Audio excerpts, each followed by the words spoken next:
Hello, everyone, and welcome back. I think you've seen my first video. आप सबने देखा होगा.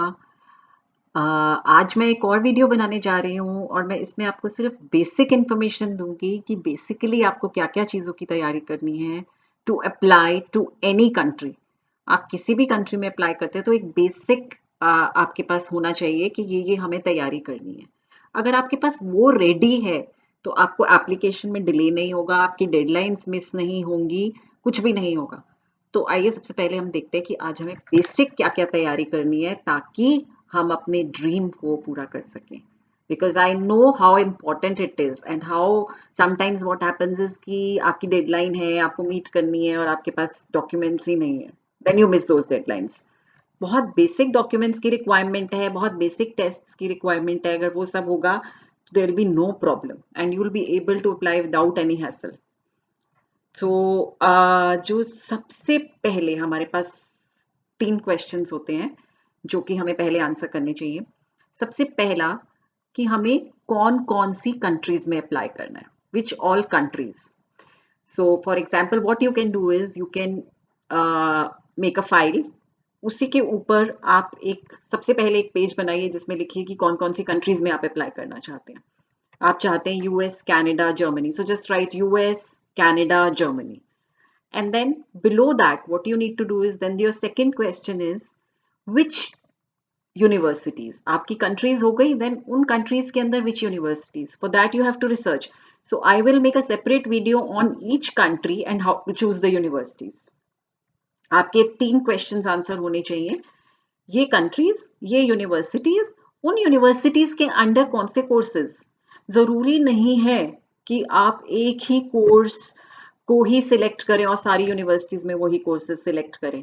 फॉर एग्जाम्पल कंप्यूटर में भी बहुत सारे फील्ड्स हैं. आप एक यूनिवर्सिटी में आपको लगता है कि मुझे बीएससी कंप्यूटर साइंस मिल जाएगा, दूसरे में आपको लगता है कि नहीं, अगर कुछ और रिक्वायरमेंट्स हैं उनकी तो आपका एक डिफरेंट कोर्स होता है. For example human interaction design which is a very up to date these days, you know, very much in demand. So I will discuss about these courses and countries in my upcoming videos. But right now in this video, I will focus on the basic preparation that you have to do to apply after class 12th. And इतना कोई बहुत major preparations करने की ज़रूरत नहीं है. बस आप एक फाइल बनाइए जिसमें आपके सारे डॉक्यूमेंट्स रेडी हों. बस अगर आपकी वो फाइल रेडी है, और आप फाइल बनाने की भी ज़रूरत नहीं है फिजिकल, आप एक फोल्डर बनाइए अपने कंप्यूटर में, name it for admissions. This is what me and my daughter did. We made a folder and within that folder we kept collecting the documents. तो बेसिक प्रिपरेशन कैसे करनी है. For example आप अभी suppose आप class 11th में हैं. So you can start your basic preparation in class 11th. अगर क्लास 11th में नहीं कर पाए तो कोई बात नहीं. क्लास 12th खत्म होते ही, जब आपका बोर्ड्स खत्म हो जाए, तब आपका सबसे पहला काम क्या होना चाहिए, आइल्स देना. क्योंकि आइल्स के बिना किसी भी कंट्री में आप अप्लाई नहीं कर सकते. तो आपके लिए जो बेसिक रिक्वायरमेंट हो जाएगी उसको खत्म कर लीजिए कि आइल्स दे दिया एक बार तो बस हमारा आइल्स का स्कोर है जो कि 2 साल के लिए वैलिड होता है. तो आइल्स देना बहुत जरूरी है. तो first step you should take is take IELTS exam without thinking. बस आप आइल्स का एग्जाम दो. और आइल्स के एग्जाम के लिए मैं आपको बताती हूँ क्या क्या आपको करना है. तो इस वीडियो में मैं कंसिडर करूंगी आइल्स और आपके जो स्कूल से आपको पेपर्स चाहिए जो फाइल में रेडी रखने हैं. उसके बाद जो सारा काम रह जाता है वो यूनिवर्सिटी सर्च करके एप्लीकेशन डालने का. तो सबसे पहला काम है आइल्स देना. अब चलिए फोकस करते हैं कि आइल्स कैसे दिया जाए, आइल्स की प्रिपरेशन कैसे की जाए. बहुत सारे लोग बहुत कुछ डाल रहे हैं, यहाँ से प्रिपेयर करो, यहाँ से प्रिपेयर करो. बहुत डिफिकल्ट बनाया जाता है कि IELTS is very difficult and all those things. बहुत सारे आइल्स के ट्रेनर्स बैठे हैं. तो मैं आपको 1-2 टिप्स दूंगी आइल्स के लिए. सबसे पहला काम तो आपको रजिस्टर करना है. और रजिस्ट्रेशन के लिए जहां हमने सिलेक्ट किया था, हमने ब्रिटिश काउंसिल सिलेक्ट किया था और कंप्यूटर बेस्ड एग्जाम दिया था विच इज़ वेरी सिंपल. आप रजिस्टर करिए. मैंने आपको यहाँ पर एक रजिस्ट्रेशन लिंक साथ में दिखा रही हूँ. You can click this link, go on this link. यहाँ से आपको टेस्ट डेट सिलेक्ट करनी है अपनी और रजिस्टर कर देना टेस्ट के लिए. आप सिटी चुन सकते हैं जो भी आपकी कंफर्टेबल सिटी हो. आप जिस भी सिटी में हैं वहाँ पर. फॉर एग्जाम्पल मैं दिल्ली में हूँ तो मैंने दिल्ली सिलेक्ट किया. कंप्यूटर बेस्ड एग्जाम सिलेक्ट कीजिए, ज्यादा सिंपल है, कम टाइम लगेगा, वेटिंग टाइम नहीं ज्यादा होता, कुछ नहीं होता, और सिंपली आप कंप्यूटर पे दे सकते हैं। अगर आपको कंप्यूटर में थोड़ा सा भी डिस्कम्फर्ट है तो आप पेपर बेस्ड एग्जाम ले लीजिए, बट हमने कंप्यूटर बेस्ड एग्जाम दिया था। अब एक क्वेश्चन आता है कि एग्जाम कौन सा सिलेक्ट करना है। इसमें दो ऑप्शंस होती है, जनरल और एकेडमिक। जनरल होता है इमिग्रेशन पर्पसेस के लिए, अपनी पीआर वगैरह के लिए, लेकिन आपको स्टडी वीजा के लिए एकेडमिक वाली ऑप्शन सिलेक्ट करनी है, क्योंकि आपको एकेडमिक्स के लिए एग्जाम देना है। ठीक है, वो आपने सिलेक्ट किया, आपने अपनी डेट सिलेक्ट की, तो कंप्यूटर बेस्ड एग्जाम आपकी डेट है। अब आप जैसे ही ये सब सिलेक्ट करते हैं तो आपका जब रजिस्ट्रेशन हो जाता है ब्रिटिश काउंसिल में फॉर एग्जाम्पल, तो आपको एक बुक आती है कुरियर से।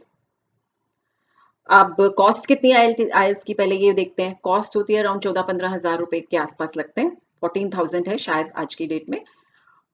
जब आपने रजिस्टर किया, अपना क्रेडिट कार्ड से पे किया, उसके बाद आपको ये बुक आएगी कुरियर से। अब ये बुक सफिशिएंट है आपको प्रिपेयर करने के लिए।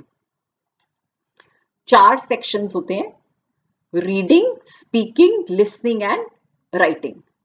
रीडिंग की प्रिपरेशन तो आप सिर्फ इस बुक से कीजिए। इस बुक में रीडिंग के जितने भी टेस्ट्स हैं वो सारे करिए। उसमें देखिए कहाँ आपको प्रॉब्लम आ रही है, आपको स्कोर में कहीं इशू आ रहा है या कहीं हेल्प की जरूरत है। अगर तो आपका स्कोर ठीक ठाक आ रहा है तो रीडिंग में आपको हेल्प की जरूरत नहीं है। लिसनिंग के लिए बुक के साथ सीडी आती है, आप उसके थ्रू लिसनिंग टेस्ट कीजिए। लिसनिंग टेस्ट्स भी बहुत सिंपल होते हैं, कोई लिसनिंग एक कॉमन होता है पीआर वालों के लिए और इनके लिए, so listening is never a problem. उसकी प्रिपरेशन करने के लिए सिंपल जो एक्सेंट में वो बोलते हैं वो भी इतना डिफिकल्ट नहीं होता समझना। हम लोगों को लगता है कि वो डिफरेंट एक्सेंट में बोलेंगे तो, लेकिन वो भी काफी क्लियर बोलते हैं जब टेस्ट होता है। और कंप्यूटर बेस्ड टेस्ट में आपको अपने वो प्रॉपर मिलते हैं जिसमें कि आपको लिसनिंग में कोई प्रॉब्लम नहीं आती, बस आपका ध्यान होना चाहिए, फोकस रहना चाहिए लिसनिंग में। आपने लिसनिंग का दिया, फिर आपका राइटिंग का। राइटिंग में आपको ऐसे लिखना पड़ता है। अगर आपकी राइटिंग अच्छी है, अगर आप पब्लिक स्कूल से इंग्लिश मीडियम में पढ़े हैं, there is no problem in writing. If you have studied in an English medium school all through your schooling, you can easily write this essay. कुछ लोग ये ऐसे के लिए भी ट्रेनिंग्स लेते हैं रिटन के लिए। It depends on you how your English is. If your English is good, you don't need any training. Then we never took any training, and my daughter got 7.5.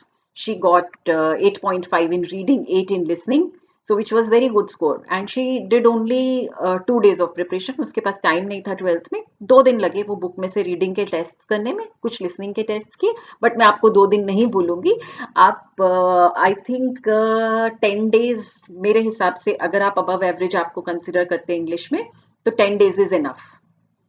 अगर आपको लगता है जब आप बुक में से करेंगे और आपका स्कोर बहुत अच्छा नहीं आ रहा है, तब आप हेल्प लीजिए।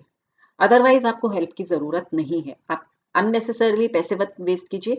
और हेल्प भी आप फोकस्ड ले सकते हैं। फॉर एग्जाम्पल, अगर आपको लिसनिंग में ही सिर्फ प्रॉब्लम है, तो ऐसे कुछ ऑनलाइन ट्रेनर्स होते हैं जिनको आप सिर्फ ऑनलाइन ट्यूशंस के हिसाब से 1-to-1 आजकल ऑनलाइन ले सकते हैं, रादर देन आप किसी इंस्टीट्यूट में जाएं या कुछ करें।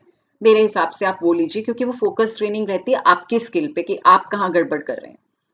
लिसनिंग हो गया, राइटिंग हो गया, रीडिंग हो गया, then speaking. Now how speaking happens. Speaking जिस दिन आपके ये टेस्ट होते हैं उससे नेक्स्ट या एक दिन पहले का आपको डेट अलग मिलता है स्पीकिंग टेस्ट के लिए। आपको वेन्यू दिया जाता है, आप उस जगह पे जाते हैं, आपको सिर्फ अपना पासपोर्ट कैरी करना है।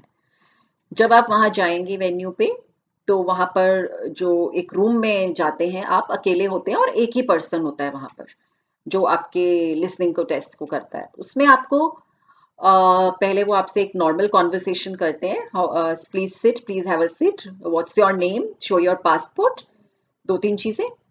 देन आपसे कुछ बेसिक क्वेश्चंस पूछे जाते हैं just to see how good you are in spoken English. Now some students have this problem. उन लोगों को स्पोकन इंग्लिश में अगर आपको प्रॉब्लम है तो थोड़ी बहुत आपको ट्रेनिंग की जरूरत पड़ेगी। वो भी आजकल बहुत अवेलेबल हैं, स्पोकन इंग्लिश के ट्यूटर्स हैं। आप थोड़ी घर पे प्रैक्टिस कीजिए। कुछ बेसिक क्वेश्चंस होते हैं, for example what do you like, या एक बेसिक क्वेश्चन कुछ भी पूछा जा सकता है, आप what do you think about social media in these days. तो इस तरह के बेसिक क्वेश्चंस होते हैं। थोड़ा करंट अफेयर्स के बारे में नॉलेज रखिए, और वो आपके एक चीज का ध्यान रखिए, वो ये नहीं जज करके कि आपको क्या पता है, वो ये जज करते हैं कि आप बोल पा रहे हैं या नहीं बोल पा रहे, और रेलिवेंट बोल पा रहे हैं या नहीं बोल पा रहे। ठीक है, तो आपको फिर एक 1 मिनट देंगे, वो आपको एक टॉपिक देंगे कि आपको 1 मिनट के लिए उस टॉपिक पे बोलना है। 1 मिनट में आप कुछ पॉइंट्स लिख भी सकते हैं, they will give you a pencil and a paper and then you can write some points कि मुझे ये बोलना है। और वो बड़े बेसिक टॉपिक होते हैं आपकी जनरल लाइफ के ऊपर, कोई ऐसा नहीं है कि आपको कोई पॉलिटिक्स में क्या चल रहा है, न्यूज़ में क्या चल रहा है, ऐसा नहीं है। बिल्कुल बेसिक टॉपिक्स जो कि एक कोई भी स्टूडेंट जो कि 12th करके आ रहा है, या जिसने आइल्स मतलब उनको भी मालूम है किस बच्चे या तो स्टूडेंट्स आ रहे हैं या पीआर लेने वाले आ रहे हैं। तो वो सब्जेक्ट स्पेसिफिक कुछ नहीं होता है, जनरलाइज्ड टॉपिक्स होते हैं हॉबीज को लेके, या जैसे मैंने आपको बताया सोशल मीडिया का क्या इम्पैक्ट हो रहा है, या फिर जैसे आपको क्या लगता है कि ये ई कॉमर्स या जो हम ऑनलाइन बाइंग कर रहे हैं, इज इट गुड और is it bad for the society. So these kind of general topics are being asked. And जो स्पोकन इंग्लिश का भी आपको रिसोर्सेज बहुत मिल जाएंगे, आप इंटरनेट पे जाओगे, आपको टाइप्स ऑफ क्वेश्चंस जैसे वो पूछते हैं, या टाइप्स ऑफ एसेज, जो वो टाइप्स ऑफ 1 मिनट का अगर कुछ देते हैं तो क्या वो आपसे पूछना चाहेंगे, सब कुछ वो आपको मिल जाएगा। तो आइल्स आपका बेसिक हो गया। आपने आइल्स का देना है टेस्ट, चाहे तो आप 11th के बाद दे लीजिए, आपके पास टाइम है, अगर 12th में टाइम नहीं मिलता तो, या फिर अगर आप 12th के बोर्ड के बाद देना चाहते हैं तो वो भी दे सकते हैं। 12th के बोर्ड के बाद आइल्स दिया, आइल्स में आपका, बट आई वुड सजेस्ट कि आप आइल्स जल्दी से जल्दी ले लो, क्योंकि ये तो करना ही है, आइल्स के बिना तो नहीं होना कुछ भी। तो आइल्स तो आपको देना ही है, तो 11th खत्म होते ही आप आइल्स अपना दे दीजिए, और 2 साल के लिए वो स्कोर वैलिड होता है, तो आपको बार बार उसमें जाने की जरूरत नहीं पड़ेगी, and you have sufficient time. 12th में क्या होता है, बहुत कुछ है, ये है वो है, बोर्ड्स हैं, प्री बोर्ड्स हैं, तो आपको टाइम नहीं मिलता है। तो best time to take your IELTS is after 11th। 11th के एग्जाम्स खत्म हुए और आइल्स दिया, आप फ्री हो गए, आपका आइल्स का स्कोर आ जाएगा आपके पास। आपको मिनिमम 6 बैंड रखना होता है, कुछ यूनिवर्सिटीज में कई जगह पे बहुत अच्छी में 7 बैंड या कुछ ऐसा मांगते हैं, बट आपका मिनिमम बैंड 6 होना चाहिए टोटल। और कुछ एक पर्टिकुलर उनमें भी रहता है कि राइटिंग, जहाँ ज्यादातर जो प्रॉब्लम थोड़ी बहुत आती है वो राइटिंग में आती है या स्पोकन में।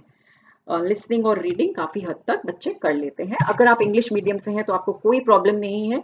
लेकिन अगर आप सारी टाइम हिंदी मीडियम में पढ़े हैं, या आप सिर्फ 11th 12th में इंग्लिश में पढ़े हैं, और आपको लगता है कि you need to improve your English before you take IELTS, तो I would suggest you start in 11th mid and start taking IELTS training. आप 1-to-1 कोचिंग लीजिएगा rather than going to an institute.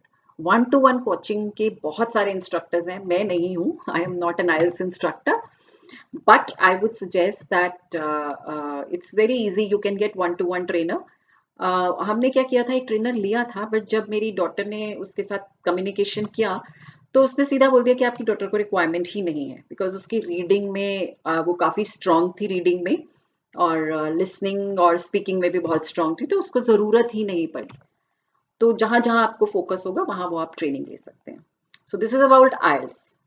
ठीक है, अब बहुत लंबा video हो रहा है, बट बहुत सारी चीज़ें हैं अप्लाई जब हम करते हैं, तो मैं सोच रही हूँ कि आपको सब कुछ बता दूँ, और रादर देन बिकॉज टाइम है अभी, 12th के बोर्ड्स भी अभी मार्च में होने वाले हैं, तो आप लोगों को एप्लीकेशन का टाइम अभी है, कुछ यूनिवर्सिटीज़ का अर्ली एप्लीकेशन हो चुका है।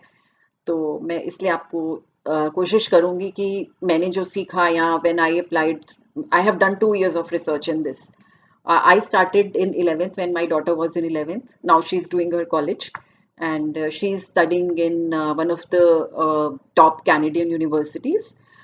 कुछ reasons की वजह से हमने कनाडा सेलेक्ट किया था, which I'll discuss when we do a video on selecting the countries। ठीक है, तो अब आगे मूव करते हैं हम। आइल्स हो गया, नेक्स्ट आपको क्या करना है, आपकी प्रिपरेशन में आपको क्या करना है नेक्स्ट। एप्लीकेशन तो एक टास्क है जिसमें कि हाँ भाई डॉक्यूमेंट्स इकट्ठे हो गए, अब अप्लाई करना है, यहाँ वहाँ एप्लीकेशन कैसे कैसे डालनी है, वो एक अलग है। अब बेसिक प्रिपरेशन में अब और जो आपके पास होना चाहिए, आइल्स का एग्जाम दे दिया, आइल्स का रिजल्ट आ गया, अब होते हैं कुछ डॉक्यूमेंट्स जो कि स्कूल के रिकॉर्ड्स, जो कि बेसिक आपके पास क्या क्या होना चाहिए कोई भी एप्लीकेशन डालने के लिए। ठीक है, तो let's move on to that. Okay, तो स्कूल का जो रिकॉर्ड है वो आपका 4 साल का रिकॉर्ड देखा जाता है, 9th 10th 11th and 12th। अच्छा, अब आप सोचेंगे कि 9th में तो हमारे मार्क्स नहीं आए या 11th में तो हमारे मार्क्स नहीं आए। तो ऐसा नहीं है कि उनको नहीं मालूम है, उनको मालूम है कि इंडिया में कौन कौन से बोर्ड्स हैं, कौन कौन के बोर्ड्स में कैसे कैसे मार्क्स आते हैं। जो वहाँ एडमिशन कमिटीज यूनिवर्सिटीज में बैठी हैं वो हर साल इंडियन बच्चे एडमिट करते हैं, उनको सब पता होता है। तो don't worry about all those things. But हाँ, अगर आपका 9th 10th 11th तो आई एम श्योर कि सबका नीचे जाता है, या 12th का अभी आया नहीं होता तो प्रोजेक्टेड स्कोर्स होते हैं। तो ये आपको तैयार रखना है, आपको 9th की मार्कशीट अपनी, 10th की मार्कशीट, 11th की मार्कशीट, और 12th की तो होगी नहीं आपके पास, तो 9th 10th 11th 12th की जब मिलेगी ये सारी रेडी रखनी है। अच्छा, अब ये मार्कशीट्स कैसी होनी चाहिए? मार्कशीट्स आपको 10th की सीबीएसई बोर्ड की होनी चाहिए, लेकिन आपको सारी मार्कशीट्स की कॉपी करके स्कैन करके अपने स्कूल प्रिंसिपल से स्टैंप करानी होती है। स्कूल की प्रिंसिपल से स्कूल के लेटर हेड पे ट्रांसक्रिप्ट सारी जाती हैं ये। तो आपको जो भी मार्क्स हैं, एक फॉर्मेट होता है, आप चाहे फॉर्मेट बनाइए, चाहे कुछ एक डॉक्यूमेंट बना लीजिए, उसके ऊपर लिख दीजिए ट्रांसक्रिप्ट, उसके नीचे टेबल लगा दीजिए 9th 10th 11th 12th चार। मैं आपको कोशिश करूंगी साइड पे अगर दिखा सकूं कैसे बनाना है। 9th 10th 11th 12th उनके सबके मार्क्स, और उन सब पे इंडिविजुअली टीचर प्रिंसिपल के signature and stamp school letter head पे जाता है ये सब कुछ। ये हो गए आपके स्कूल की मार्कशीट्स। और आपको स्कूल से क्या चाहिए? अच्छा, स्कूल से और चाहिए होती है रिकमेंडेशंस टीचर्स की। अब टीचर्स की रिकमेंडेशंस कैसे लेंगे आप? टीचर्स की recommendations depends on your subject. For example, अगर आप साइंस स्टूडेंट हैं, आपको कंप्यूटर में जाना है, या आपको फिजिक्स में एस्ट्रोनॉमिकल साइंसेज में जाना है, तो आप कोशिश कीजिए, एक तो आप मैथ्स की रिकमेंडेशन ले लीजिए अगर आप साइंस स्टूडेंट हैं, क्योंकि मैथ्स तो सब जगह चलता है। मैथ्स टीचर से रिकमेंडेशन ले लीजिए, एक फिजिक्स टीचर से या कंप्यूटर टीचर से ले लीजिए, और एक इंग्लिश टीचर से ले लीजिए। इंग्लिश टीचर का कॉमर्स के लिए, ह्यूमैनिटीज के लिए, साइंस के लिए, सबके लिए चलेगा। तो आई वुड सजेस्ट मिन आप 3 रिकमेंडेशंस लीजिए। एक तो काउंसलर की रिकमेंडेशन होती ही होती है, जो आपकी स्कूल काउंसलर है।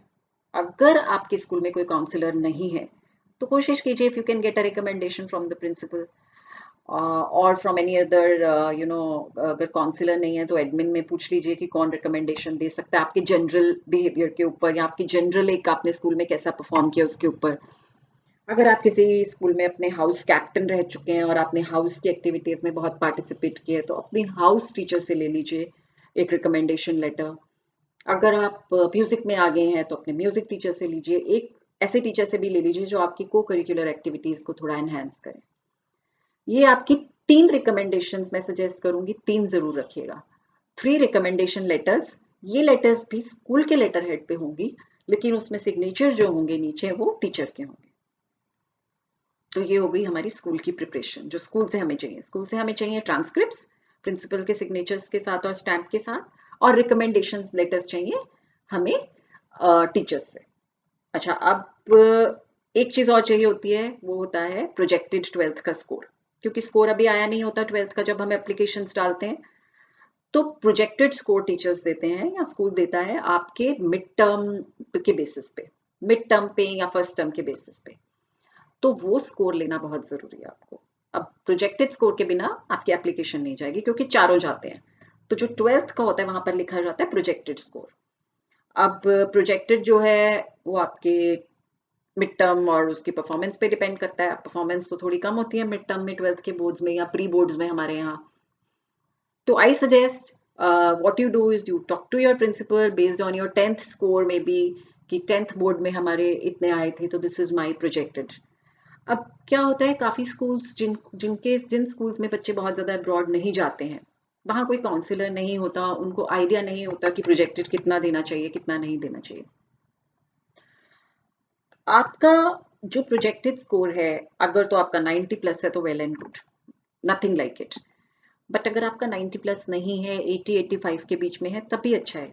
लेकिन एप्लीकेशंस का आज की डेट में जैसे फॉर एग्जांपल कुछ कंट्रीज में बहुत ज़्यादा कॉम्पिटिटिव हो गया है, स्पेशली अगर आप साइंस में कंप्यूटर साइंस में जाना चाहते हो तो बहुत कॉम्पिटिटिव है, या फिर आप बिजनेस स्टडीज में जाना चाहते हैं from commerce, it's so very competitive. तो आपका वहाँ प्रोजेक्टेड स्कोर काफ़ी यूनिवर्सिटीज कंसिडर करती हैं।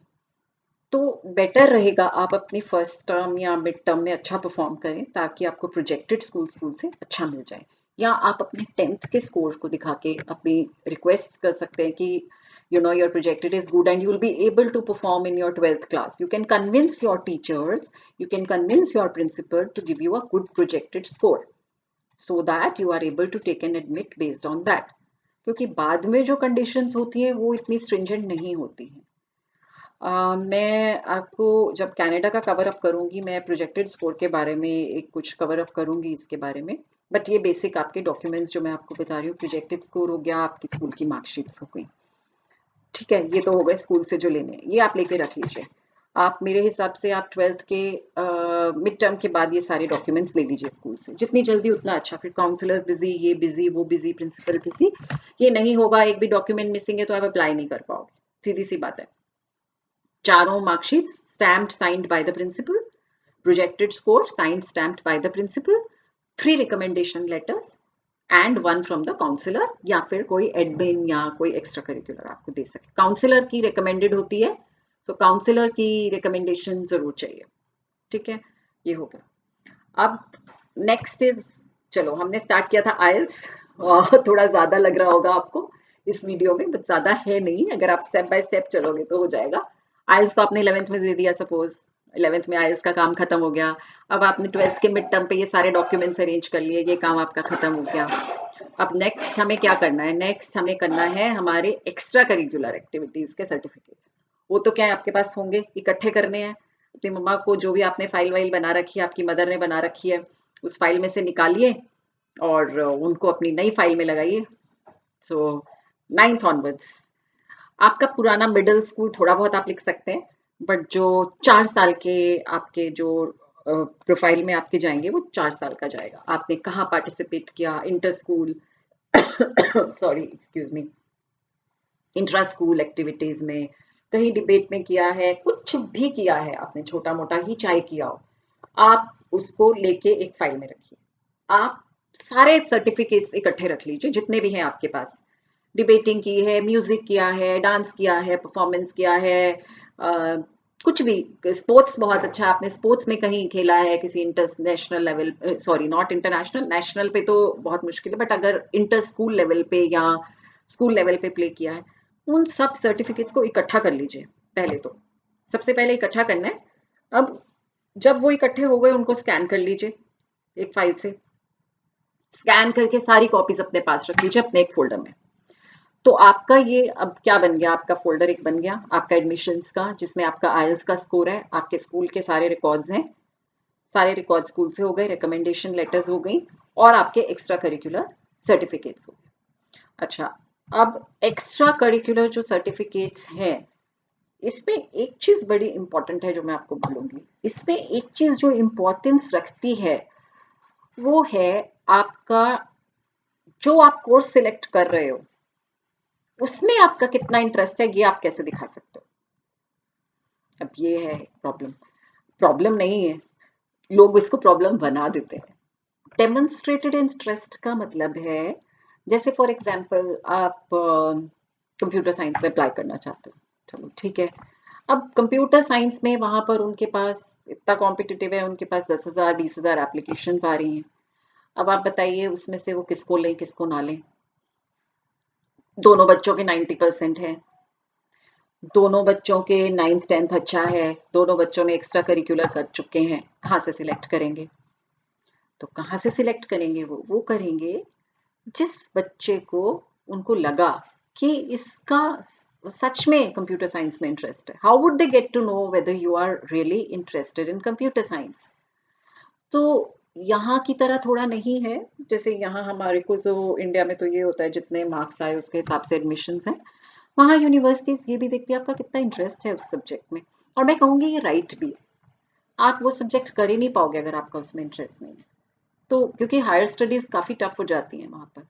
तो आपका अगर इंटरेस्ट है तभी आप कर सकते हैं। तो तो उसके लिए आपको क्या करना है, डेमोन्स्ट्रेटेड इंटरेस्ट दिखाने के लिए कुछ एक्टिविटीज तो आपने की होंगी अपने इंटरेस्ट से, कंप्यूटर में कंप्यूटर टीचर के साथ कभी कुछ प्रोजेक्ट किया हो, या फिर कभी गेम्स खेलते समय कुछ लगा हो कि हाँ ये अच्छा है तो मैं ये कुछ उसमें ऐप बनाई हो कभी कभार छोटी मोटी, या बना लो।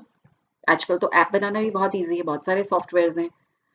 कोई वेबसाइट बना लो, वर्डप्रेस में बहुत इजी है, अपनी वेब प्रेजेंस दिखा लो, थोड़ा अपने आप को अलग दिखाना है। और ठीक है, ये तो हो गया आपका डेमोन्स्ट्रेटेड इंटरेस्ट। मैं एक और चीज सजेस्ट करूंगी, अपनी एक वेबसाइट बना लीजिए अपने नाम से।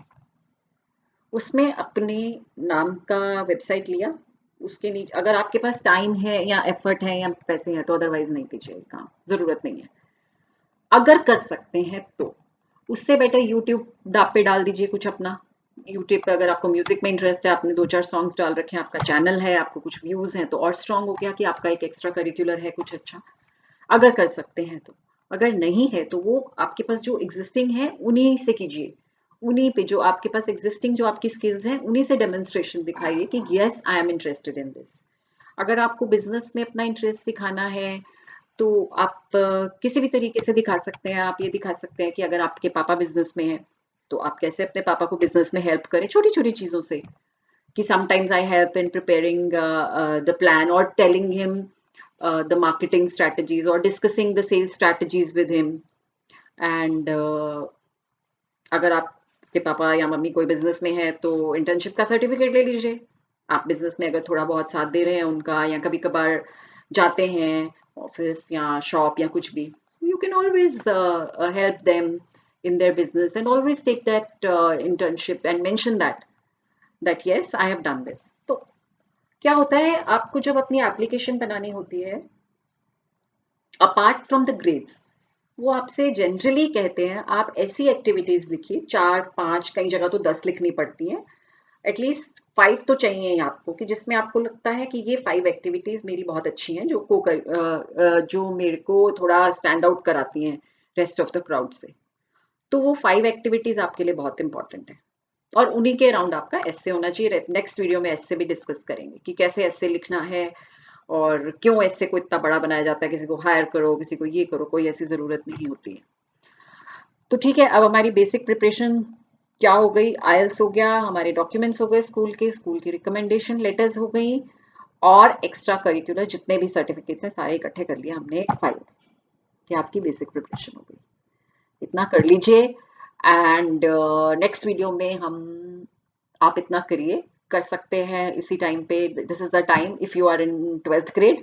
अगर आप 11th में हैं तो आप ये वैसे ही देखते रहिए वीडियो, और if you are a parent and watching this, so I'll again tell you that as a parent I am telling you from my experience that I did all this preparation on my own. And help your child do this, because they are so busy in their studies that they don't have time. Sometimes you help your child do this, or rather than paying a hefty amount to a consultant, it's better, and your knowledge also increases, और आप better apply कर पाएंगे, क्योंकि आप बच्चे को अपने अच्छी तरह से जानते हैं, बच्चा खुद जानता है कि मैं क्या एक्टिविटीज डालूं क्या नहीं, और वो रियल भी लगता है। अगर आप sometimes you go to a consultant ना, तो वो आपकी प्रोफाइल को ऐसा ताम झाम बना देंगे, वो रियल नहीं लगता है। रियल लगना चाहिए आपको कि आप एक स्टूडेंट है, नॉर्मल स्टूडेंट है, आपका ये एवरेज स्कोर है, आप अब एवरेज भी हैं तो अच्छे हैं आप, and you are good in this thing, so that is how it should go. And next I think अच्छा, अब एक बहुत इंपॉर्टेंट पार्ट आप लोग शायद मिस करेंगे, मैंने सैट मिस कर दिया, आईएल्स तो बोल दिया। अब सैट का क्या है, सैट जनरली यूएस के लिए चाहिए होता है, सिर्फ कनाडा के लिए नहीं चाहिए होता सैट। सैट का भी मैं एक वीडियो में डिस्कस करूंगी, SAT and SAT subject test होते हैं, वो भी एक टॉपिक है। बट अगर आपको सिर्फ कनाडा के लिए करना है, यूएस के लिए नहीं करना, तो सैट की रिक्वायरमेंट नहीं है। और इस साल यूएस में भी अब क्या चल रहा है, ट्रेंड चल रहा है कि सैट नहीं कंसिडर करना। बहुत सारी यूनिवर्सिटीज ने इस साल कोविड के चक्कर में सैट ऑप्शनल कर दिया है, और काफी यूनिवर्सिटीज इसमें है कि we should not consider SAT now. So many universities are going against this standard, जो एक एप्टीट्यूड टेस्ट है सैट, जिसको कि हम सैट बोलते हैं। सैट मैं नेक्स्ट वीडियो में बताऊंगी कि सैट को कैसे करना है। बट अगर आप यूएस में करना चाहते हैं तो आईएल्ट्स जब देंगे तभी आपको सैट भी देना है 11th के बाद। आईएलटीएस और सेट दोनों दे दीजिए 12th के बाद। अगर आपको सिर्फ कनाडा करना है और यूएस में नहीं करना तो आईएलटीएस दीजिए सिर्फ, लेकिन अगर यूएस में भी करना है तो सैट भी दीजिए। और SAT is also not difficult test, it is again a very simple test, maybe अगले वीडियो में कंसिडर करेंगे। तो इस वीडियो के लिए अपनी फाइल तैयार रखिए, अपनी फाइल रेडी रखिए, एक फोल्डर बनाइए कंप्यूटर पे फाइल के साथ साथ, और उसमें सारे डॉक्यूमेंट स्कैन कर करके डालते जाइए, सो दैट आपका एप्लीकेशन प्रोसेस इजी हो जाए जब मैं आपको गाइड करूंगी आगे के लिए। And thank you so much for watching. If you like this please press और कमेंट्स में लिखिए आपको और क्या जानना है। जितनी इन्फॉर्मेशन मेरे पास है मैं देने की कोशिश करूंगी। And all the best, and all the best for your studies, for your exams, for everything. कुछ भी करियर के लिए हेल्प चाहिए हो आपको, मैं इंडिया के भी कुछ करियर्स के लिए, क्योंकि मैंने बहुत सारी एप्लीकेशंस इंडिया में भी डाली थी और बहुत सारी रिसर्च भी किया था इंडिया में भी। अगर आपको कुछ करियर ऑप्शंस के बारे में जानना है साइंस कॉमर्स फील्ड्स में, वो आप मुझे ऑलवेज कमेंट्स में लिख सकते हैं। एंड अगर आपको मेरे बारे में जानना है तो I am an MBA and I am also an entrepreneur. I also taught in one of the colleges, and I am running my small company in e-learning. E-learning की कंपनी है जहां हम ई-लर्निंग करते हैं। उसका इससे कुछ लेना देना नहीं है। ये वीडियो मैं सिर्फ आप लोगों की बेनिफिट के लिए बना रही हूँ, not for any business purpose. It is just to help children like my daughter, because I don't want anybody to struggle the way I did and going through a consultant. मैंने जिस consultant को दिया था, मैंने 1 लाख फी दी थी, उसने मेरी कोई हेल्प नहीं की। मैं आपको ये बता रही हूँ, सब कुछ उसने एक लिस्ट पकड़ा दी, ये करना है, आपने खुद करना है सब कुछ। वो तो आपके स्कूल नहीं जाएगा डॉक्यूमेंट्स लेने, वो कुछ नहीं करेंगे। वो आपको लिस्ट भी जितनी उनको एक पकड़ा देंगे, जिसको थोड़ा बहुत पता होगा वो आपको बताएगा जी अच्छा अच्छा अच्छा ये कर लेना, उसका कोई फायदा नहीं है। तो just follow me, and I hope I am able to guide you.